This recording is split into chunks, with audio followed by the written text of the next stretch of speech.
Well, good morning, ladies and gentlemen. It is a great privilege for me to be here with you today, and I really want to thank Professor Nicholsberg and the members of the Anderson School for inviting me to be with you today. A little daunting to be here amongst such a distinguished group of economic experts and so forth, as I fear I'm only a country lawyer dealing with some of these trade issues. It is an interesting thing that when I started in practice, as Jerry said now a little more than 40 years ago, this was a very arcane area of the practice, to say the least, and up where I live, up near Silicon Valley, many of my friends and schoolmates and so forth say, "You do trade law? Isn't that cute? What's that?" Because certainly in Silicon Valley, you do deals, you do venture projects and things like that to make your bones as a Silicon Valley lawyer. Well, the world has changed a good deal in those 40 years, and I think it's fair to say that there's no area or discipline in the law that seems to be attracting so much attention on the front pages of the daily newspapers, in all of the dialogue that we see on the radio and the television, and indeed these trade issues have certainly had a major impact on outcomes of political elections, ranging from the 2016 US presidential election to things like Brexit, or even last week's elections in Italy. So it's certainly the world has changed a great deal. And as Professor Yu indicated in his presentation in the first panel, trade has become infinitely more important to the California economy and indeed to the US economy over those 30 or 40 years. Again, when I started out, probably trade, especially export trade, was interesting maybe to 5 or 10% of American enterprises. It carries a much, much greater impact today, and therefore the things that Washington does to address trade issues, positive or negative, have a much bigger ripple effect for business people here in California and throughout the country. Indeed, things seem to be happening so fast, it's often hard to keep up. I feel like I'm one of those old 8080 processors trying to operate in a Pentium world without sufficient processing power to address the fact that these changes seem to take place, like looking through a children's kaleidoscope. Let me talk a little bit about, though, what we see from a legal and a regulatory perspective to help perhaps punctuate or put a little bit of the meat of the bones in the economic analysis that our first panel spoke about today. So, just last week, the United States Trade Representative published this year's Presidential Trade Agenda, which is something that is published by the U.S. Trade Representative each year. It is quite an interesting document as it outlines the key trade objectives or agenda of the Trump administration and USTR Robert Lighthizer.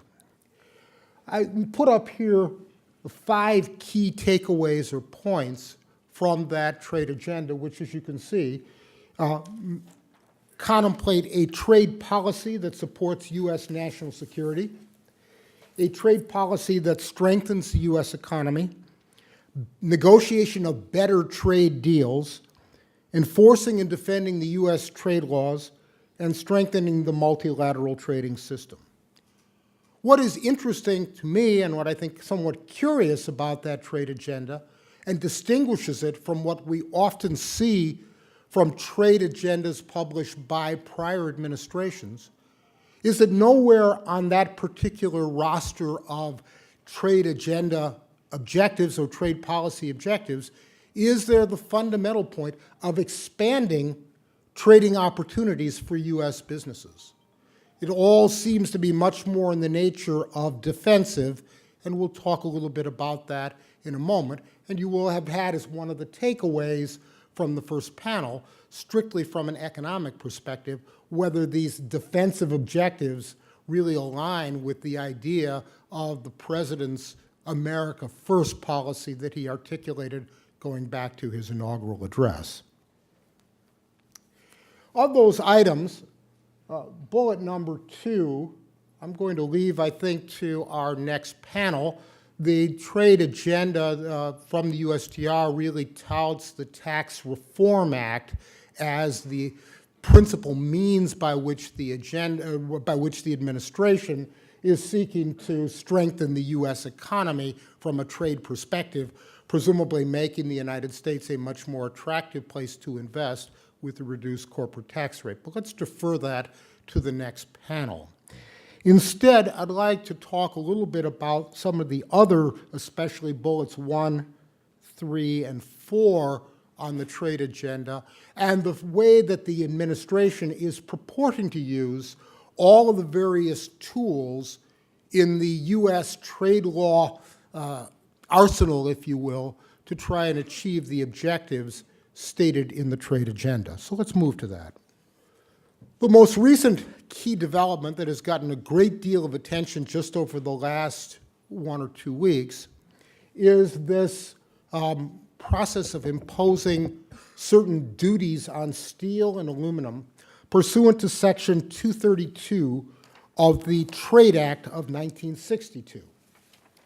This is quite extraordinary, as a matter of fact. Although the legislation was enacted back in 1962, there have only, in the 56-year history of the law, been 14 proceedings or investigations under that statute, only two of which have actually resulted in any kind of trade restriction. The others have either determined that there was no particular threat to national security or that some kind of agreement was reached with countries that were the sources of the imports. So we are operating from a legal and regulatory perspective rather in uncharted waters as we look at this particular steel and aluminum proceeding. The statute authorizes the president, however, to adjust imports, that is, impose certain restrictions, be they tariffs, quotas, or the combination of both, on certain imports where there is a determination that those imports pose a threat to U.S. national security. This was the tool that was invoked right at the outset of the Trump administration by Commerce Secretary Ross and has been the focus of these proceedings involving both steel and aluminum. And you saw last week, of course, as a culmination of this, the president announced the imposition on certain basic steel products and on basic aluminum these extraordinary duties of 25% and 10% respectively. So that is where we stand right now with respect to these developments. Why is this particular proceeding attractive to the administration? Well, at least it's an attempt to be able to take certain actions without running contrary to the U.S. trade obligations under the World Trade Organization. The GATT Agreement 1994, which is the foundation of the World Trade Organization, has an exception from its basic principles for actions taken by a particular country to, quote, protect its essential security interest. And if you look at the reports that came from the Commerce Department recommending action with respect to steel and aluminum, probably 75% of each of the reports go through the justification process of establishing or purporting to establish that steel and aluminum are critical to U.S. national security, effectively building a case for the inevitable challenge before the World Trade Organization about these being incompatible with U.S. obligations. And that's one of my several points about the very interesting pending issues with respect to these duties. Compatibility with WTO obligations. Secondly, as any first-year physics student knows of Newton's third law, for every action there's a reaction. And we are already seeing at least the threats from other countries, including our key trading partners, to retaliate against the United States products in the event that the administration goes forward with these duties as they apply to products from those particular countries.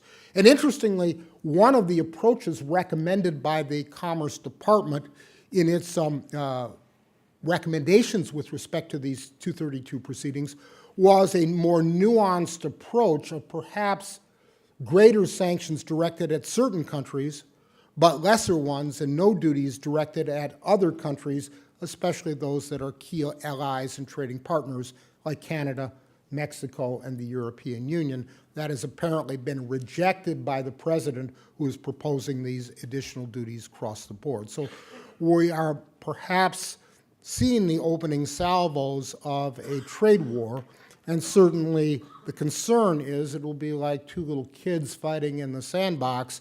Well, if you impose these sanctions on my products, I will impose sanctions on yours, and then the counter action is, well, in that case, I'll see your sanctions and raise them, and the process goes on and on. We don't want to go back to the happy days of the 1930s, the so-called Smoot-Hawley tariff, which was essentially an effort by the Congress to export the Depression. Didn't work out so well.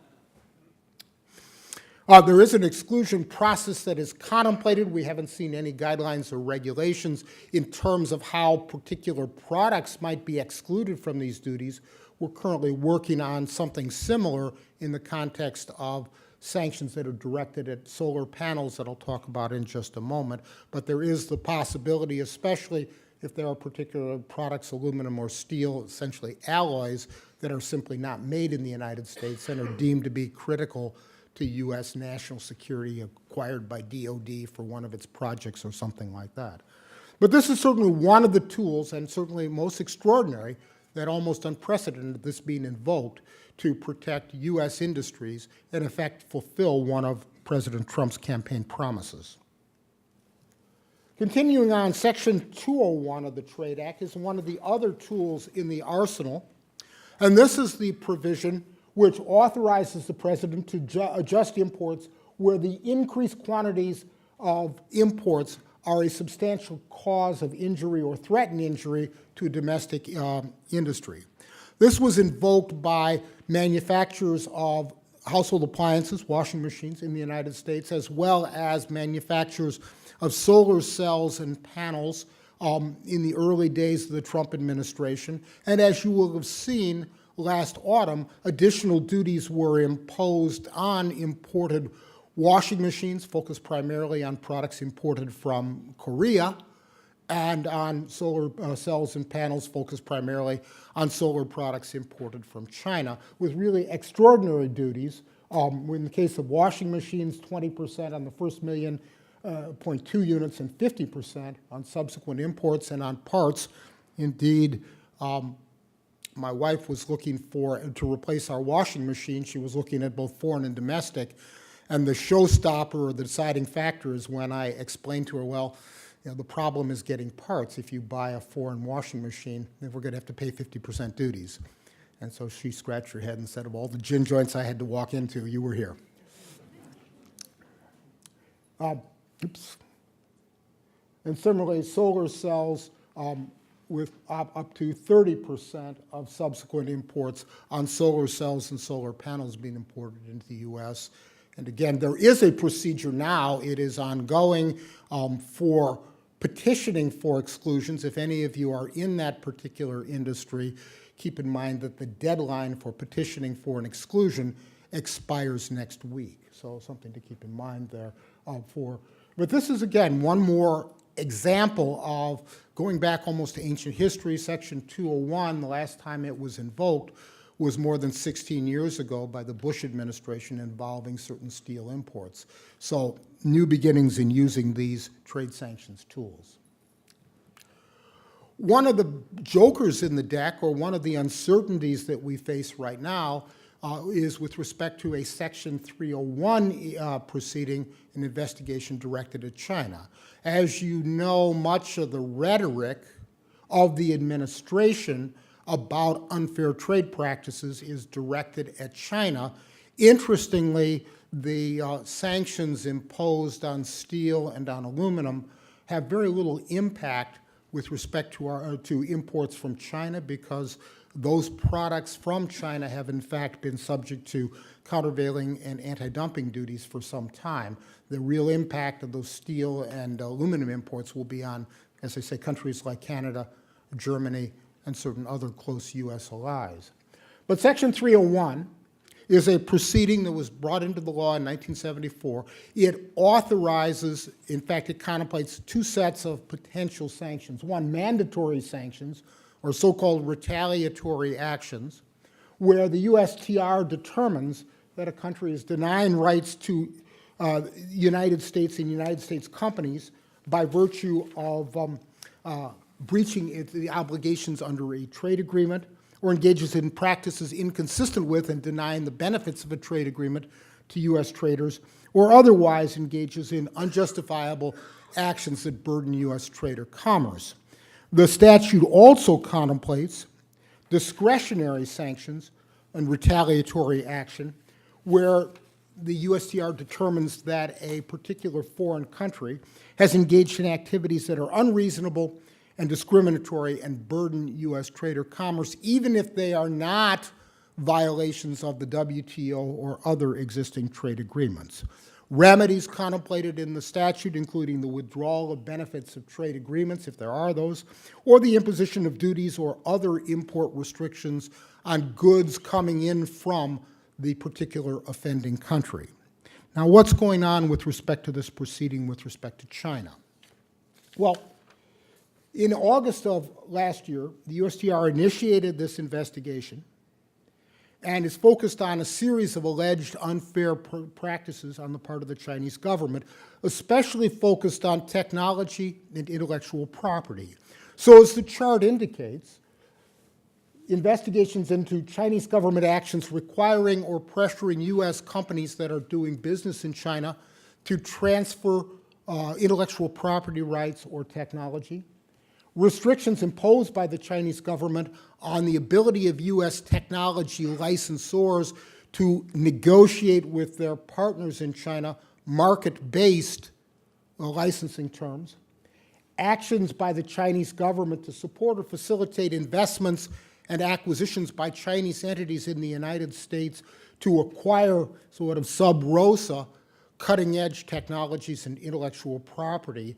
And interestingly, this is a theme that is pervading various sectors of the government, not only the administration, but also in the Congress.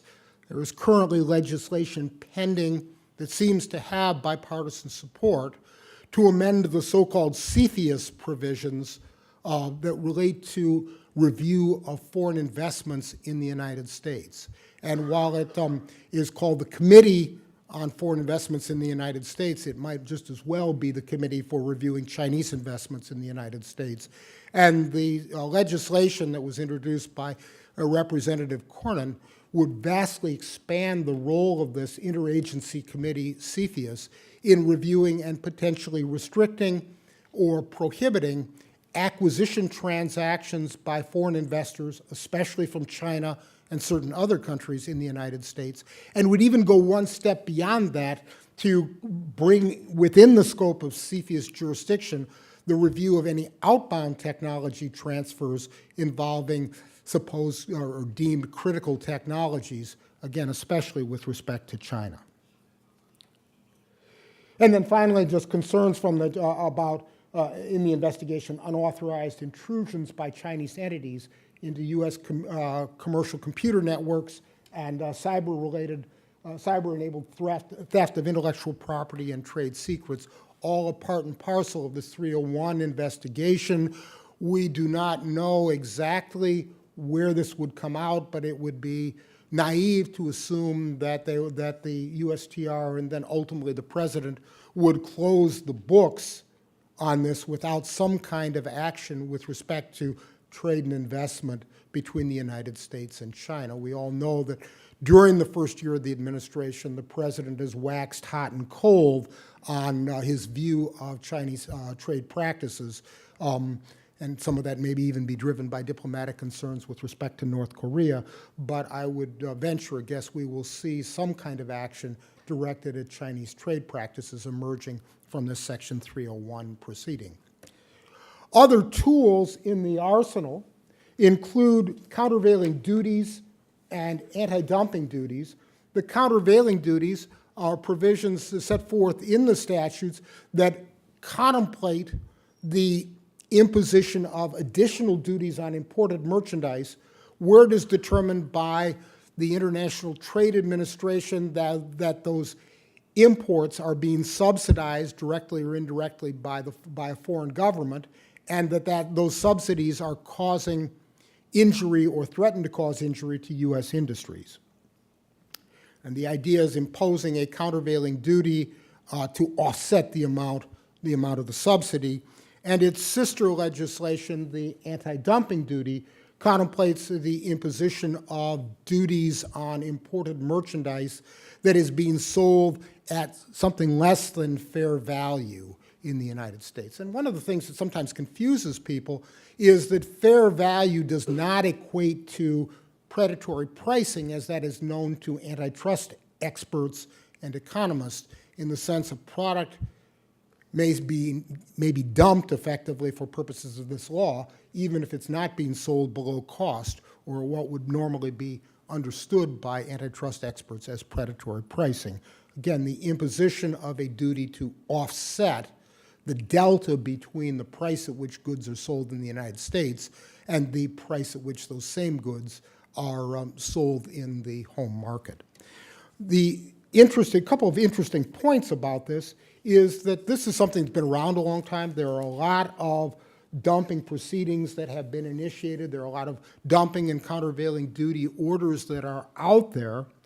But what is somewhat unprecedented is the growth of proceedings, most of them initiated by industry during the first year of the Trump administration, perhaps a perception that industries that feel that they may be aggrieved by practices relating to imports of products from other countries feel that they will receive a much more sympathetic hearing in Washington than perhaps heretofore, given the Trump trade agenda. And again, as something of an unprecedented step, in at least 2 occasions during the past year, the Commerce Department itself has self-initiated dumping and countervailing duty proceedings. Heretofore, those proceedings have always been initiated by industry or by companies in an industry that feel they are being injured by unfair trade practices. Dumping is a hot topic within the Congress and even within the U.S. Customs, the U.S. Customs Service, now called the Bureau of Customs and Border Protection.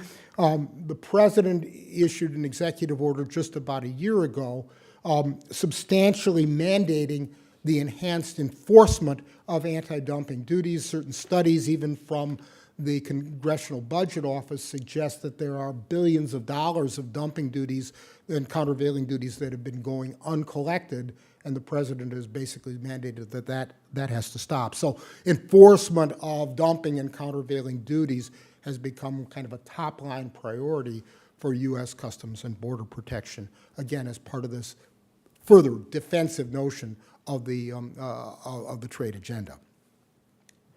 Now, U.S. trade agreements, you'll see that one of the bullets, if you will, that I had as part of the USTR's trade agenda was negotiating better trade deals for the United States.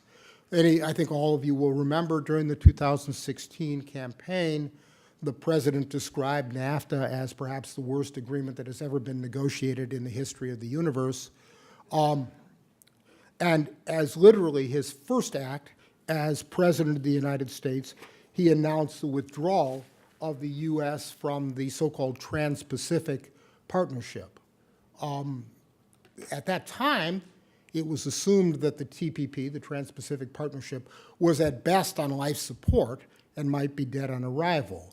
Interestingly, the other 11 participants in TPP have elected to go forward with the Trans-Pacific Partnership and with some considerable enthusiasm, with the process being led by, especially by New Zealand, by Australia, by Canada, and so forth, as a real opportunity, indeed a real opportunity for manufacturers and suppliers in those countries to perhaps steal a march on their competitors in the United States with respect at least to the TPP countries.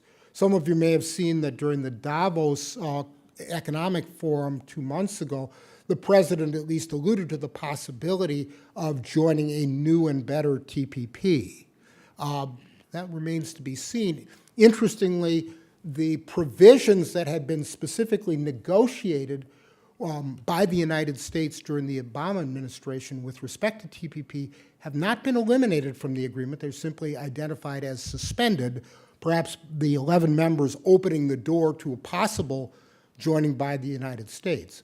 How the president will secure a new and better TPP, however, remains to be seen. Given the fact that the other 11 have gone forward, are we going to, in effect, say, these are the terms, you can come to the party if you want, but you come on our terms? Certainly remains to be seen. Getting a great deal of attention in the press, in the trade community and so forth, is, of course, NAFTA. We are now going through the 7th round of negotiations among the U.S., Canada, and Mexico with respect to NAFTA.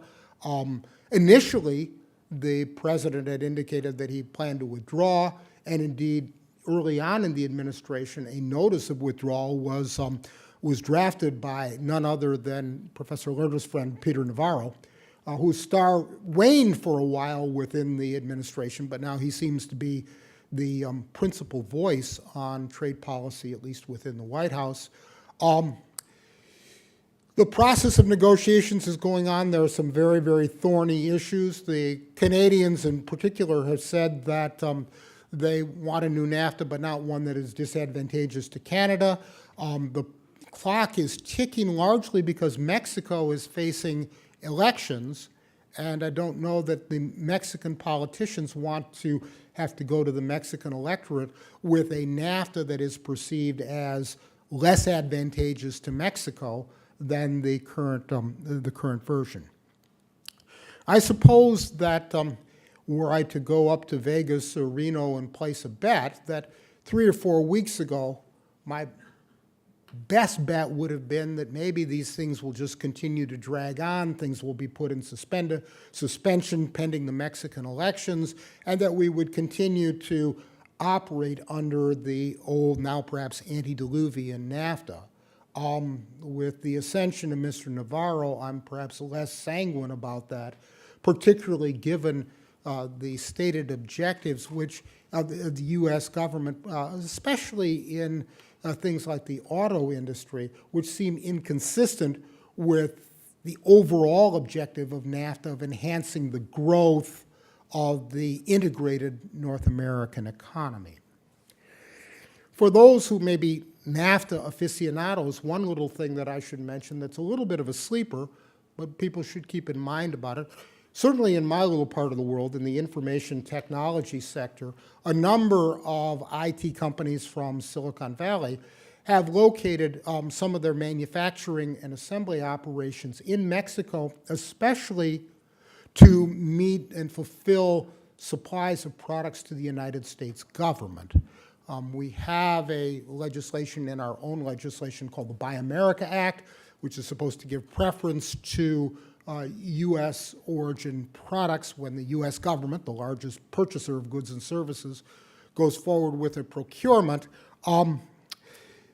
That Buy America legislation has been mitigated over the years, first by the WTO agreement on government procurements going back to 1979, and then by various free trade agreements, including NAFTA, that the U.S. has concluded with some of its trade partners.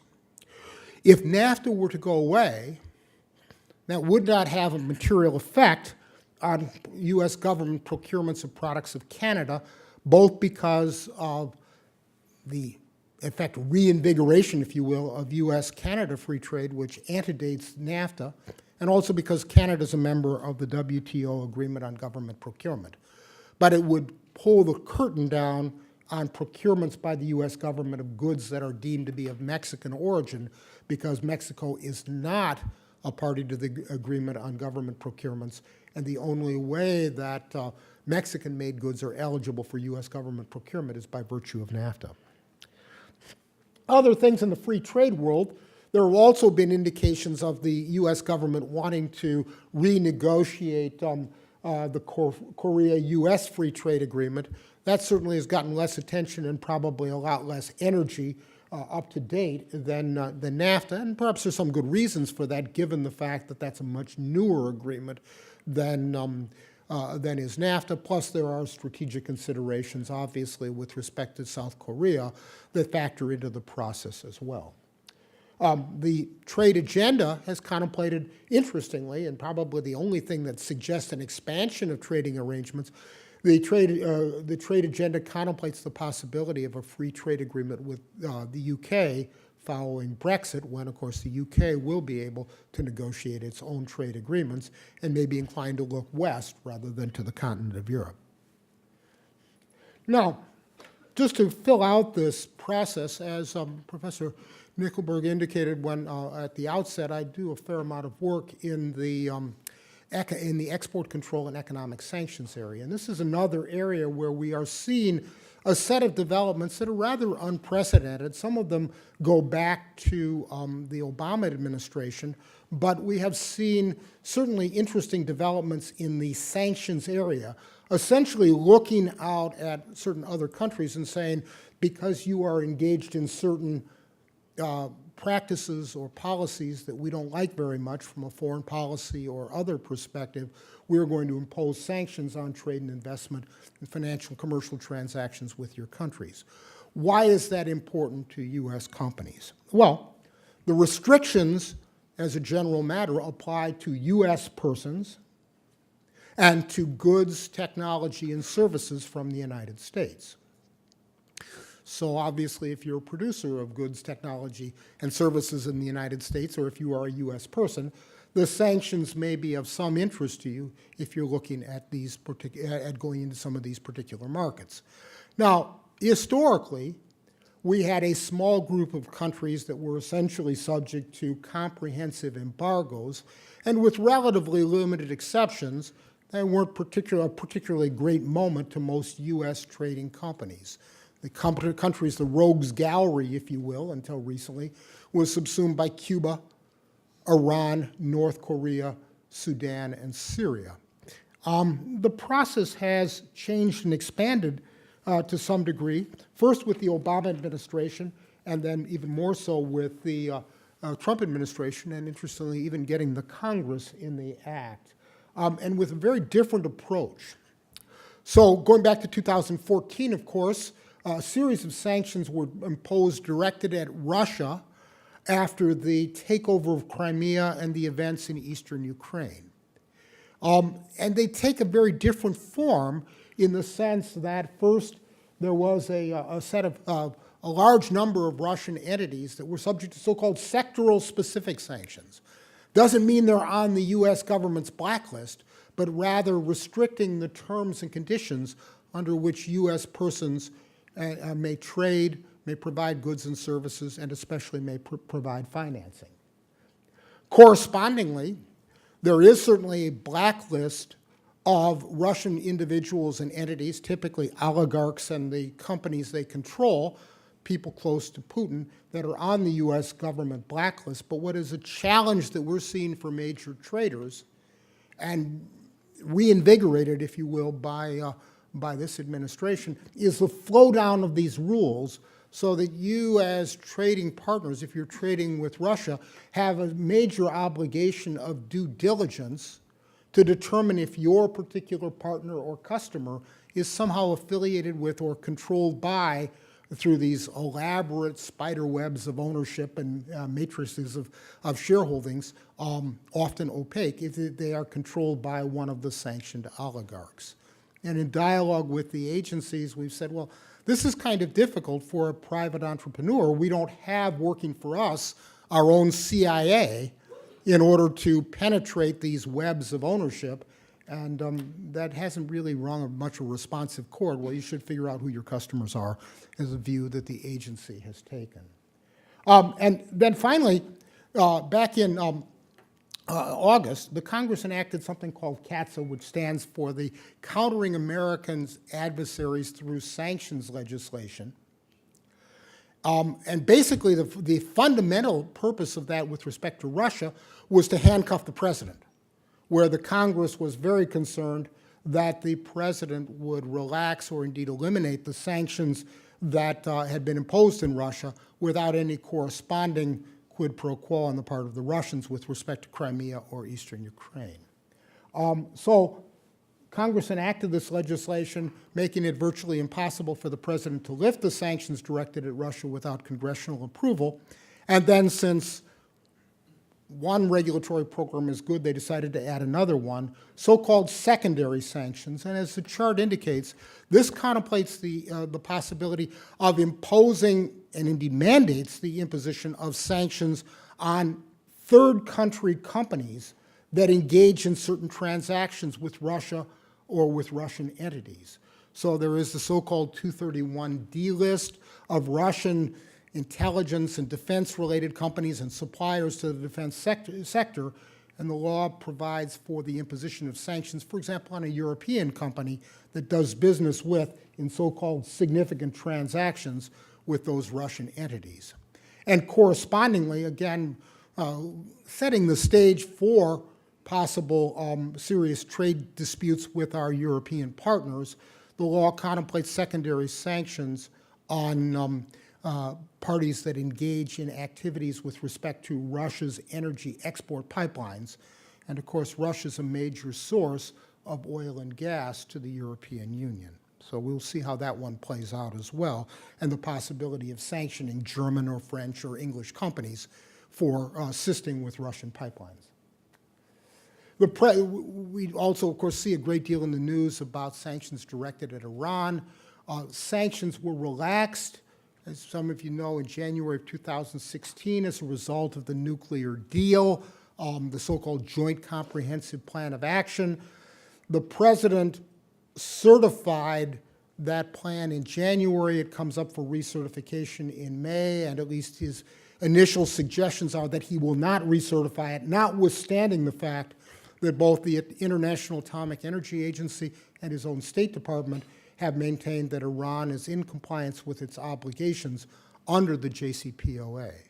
If that happens, the various sanctions that had been lifted as a result back in January of 2016 will likely be reimposed, and that will likely create further tensions in our trading relations with some of our European partners.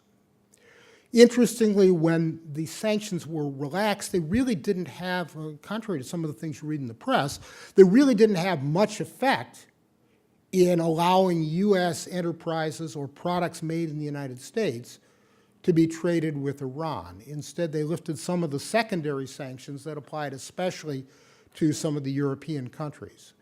And of course, the other thing that I don't know that the president fully realizes, the JCPOA was not a negotiation between the United States and Iran. It was a multi-party negotiation involving the US, 3 of the leading EU member states, Russia, and China with Iran.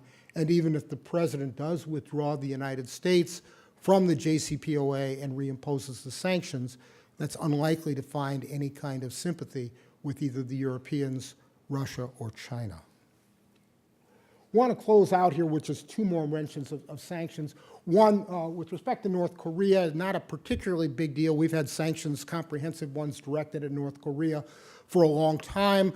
Recently, we've expanded them to secondary sanctions, especially applicable to certain Chinese entities and Chinese banks that trade with North Korea. But the sleeper, and something that may be particularly important to many of you here in the Los Angeles area with your very large textile industry, is that the law, as it was amended in the so-called Catsa legislation, creates a presumption that any product that is made in whole or in part, even the little bitty part, with North Korean labor, is presumed to be the product of forced labor.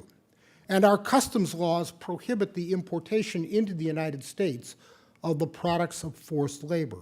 And this has become a challenge for people, especially in the textile area, where the government has essentially issued the customs has issued so-called hold release orders, which prohibit the importation and entry into the United States of textile products from certain Chinese manufacturers, especially in Northeast China, where there is a presumption or understanding that they are using either outsourced North Korean labor or indeed hiring North Korean workers to work in their factories across the river in China.